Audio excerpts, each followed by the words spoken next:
বাংলাদেশ জাতীয় ফুটবল দলের নতুন কোচ নিয়োগে আশার বার্তা দিলেন যুব ক্রীড়া প্রতিমন্ত্রী আমিনুল হক। ৪৯তম জাতীয় অ্যাথলেটিক প্রতিযোগিতার উদ্বোধন অনুষ্ঠানে তিনি জানান, কোলম্যানকে কোচ হিসেবে আনতে প্রয়োজনীয় সহায়তা দিতে সম্মতি দিয়েছে মন্ত্রণালয়।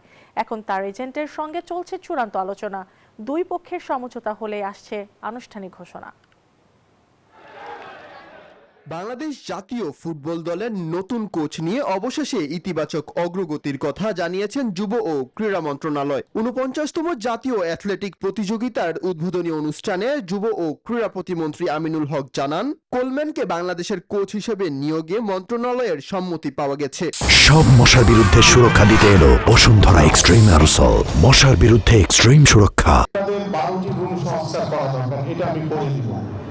আপনাদের ভালো কোচ দরকার, সেটাও আমি করে দিব।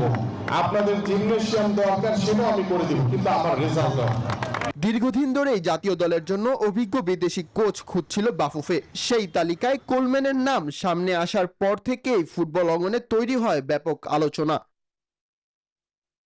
প্রতিমন্ত্রী বলেন, দেশের ক্রীড়াঙ্গনকে এগিয়ে নিতে সরকার আন্তরিকভাবে কাজ করছে।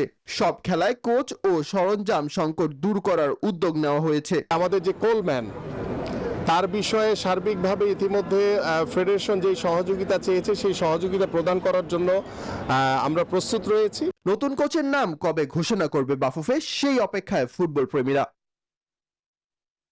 মাহাদি ইমরান, নিউজ 24, ঢাকা।